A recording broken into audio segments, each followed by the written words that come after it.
Good night. Good night. Good night, man.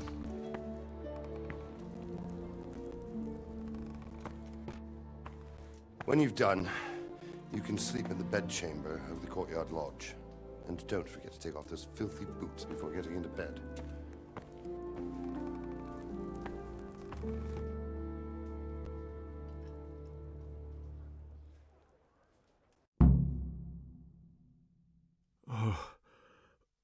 Oh, God.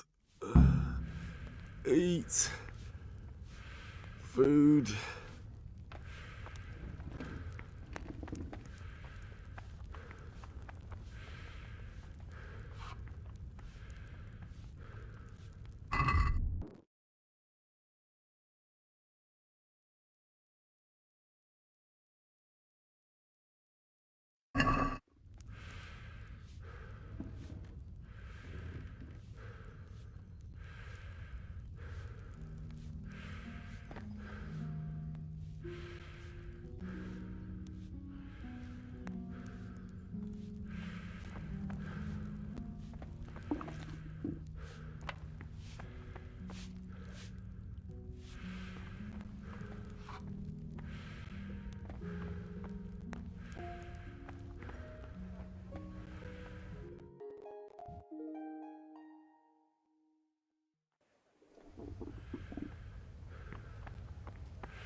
You're the...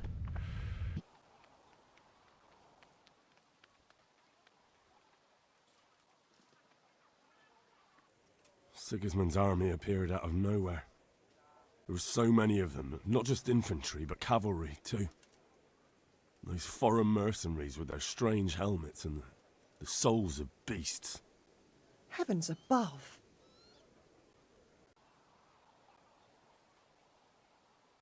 We all ran towards the castle for shelter, but they were too fast for us. They slaughtered everyone they caught and torched their houses. I barely escaped, and they murdered my parents. God bless you, boy. I'm terribly sorry for your loss.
Today the patrols will be doubled.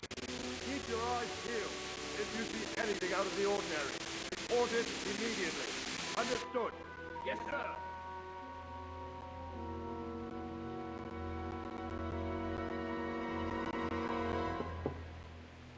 Yes? It is I, Henry. Forgive the intrusion. I didn't wake you, boy, did I? My lady,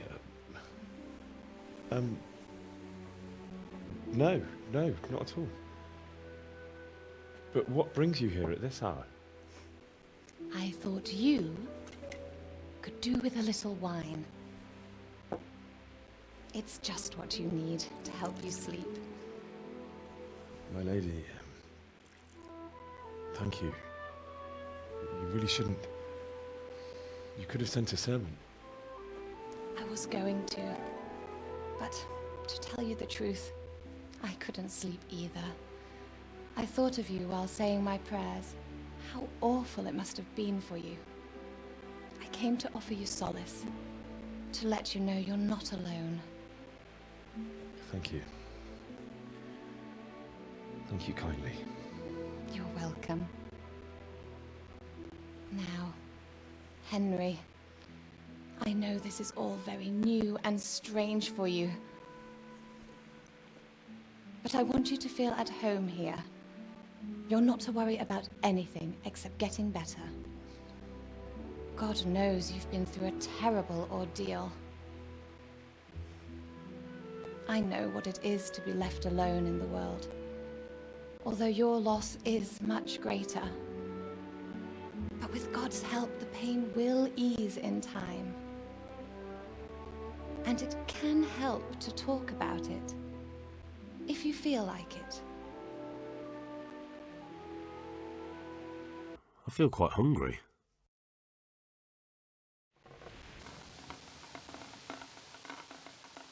You might be right, my lady. I'll tell you what happened. It was terrible and unexpected. The day started just like any other. Father sent me into town on some errands.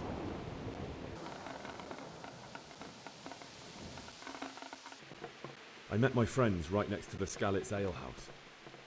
When we heard Deutsch praising Sigismund, our blood boiled.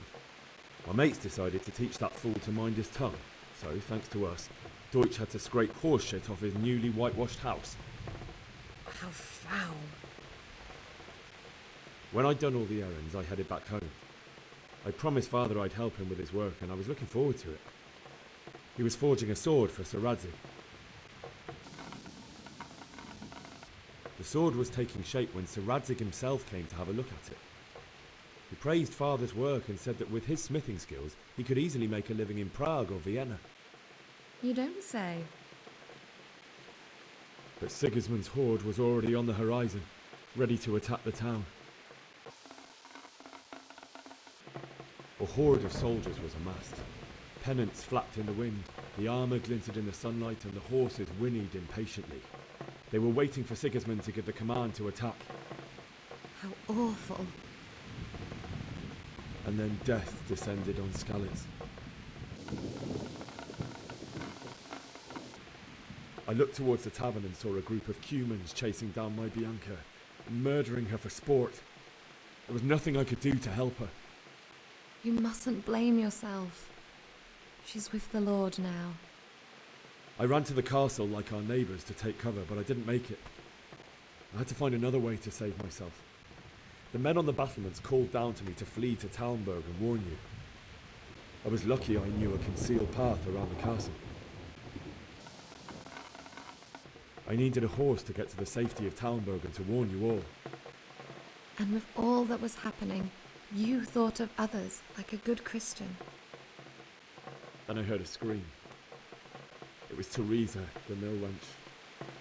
She'd been caught by a gang of Cuman savages who planned to violate her.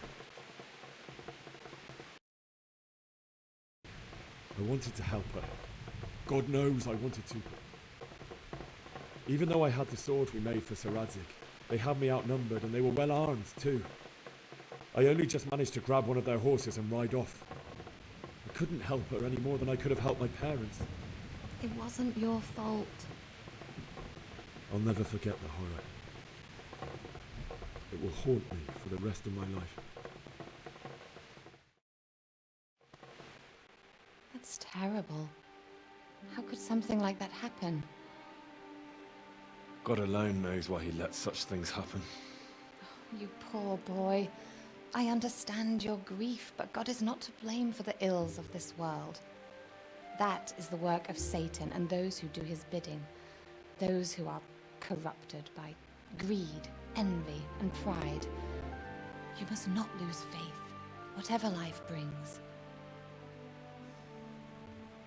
Fate has not been merciful to me, and my husband either. Although in comparison to the horrors he went through. I was young when I married my husband. It was my father's wish. Divish was a lot older than I, but a woman must bear her lot. Shortly after our marriage, before I even got a look at Talmberg, the castle was stormed and my husband was imprisoned. Really? My husband had some quarrel with Sir Havel Medek of Valdek, who decided to resolve it by force. He stormed the castle, burned down the village of Probislavitz, and killed many of our men, even the old chamberlain. He imprisoned my husband in the castle and put his own garrison there. That's awful. I was barely 18 years old, and all of a sudden, I was left alone with Sir Robert. We didn't know what to do. We went to Prague to appeal to the king and sought help from Divish's friends, but all to no avail. We tried for years, but it seemed I was destined to be left alone and my husband to rot in jail in his own castle. Years, you say? 7 years. That's how long it took before Havel was condemned as an enemy of the crown. And even then, he refused to surrender the castle and release my husband. In the end, I raised the money to pay a ransom, and only then, by the grace of Lord Jesus, did I finally lay eyes on my husband once more. 7 years. And was Havel punished for it? Never. And after 7 years, my husband returned to me an infirm old man. Sir Divish seems like a good, strong man. Certainly, only he has many concerns. He had to rebuild Talmberg. After he was released, the king appointed him Burgrave of Prague Castle, and he was very busy. He had no time for me at all. But at least we were in the city, and there was something going on. And now, we're here. My lady, you're still young and beautiful. Your best years are still ahead of you. Would that that were true, lad. Would it were true. But what am I doing bothering you with this? You have troubles enough of your own. I'll go and let you sleep.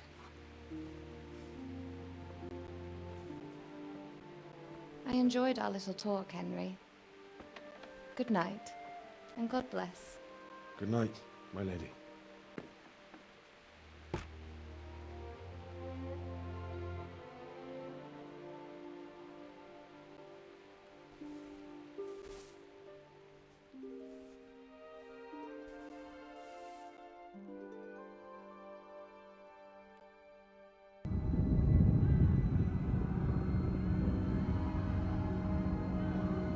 Move in, people! Come on! Come on! We're running out of time! Quickly! We have to close the gates! You can't go back! Henry, help us!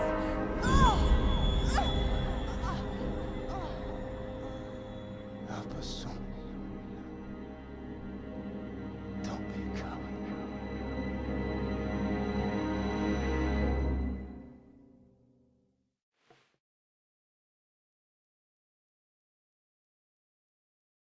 Henry, wake up. You don't want to miss this. What is it? What's happening? Come to the battlements. One of our patrols reported a company heading here from Skalitz.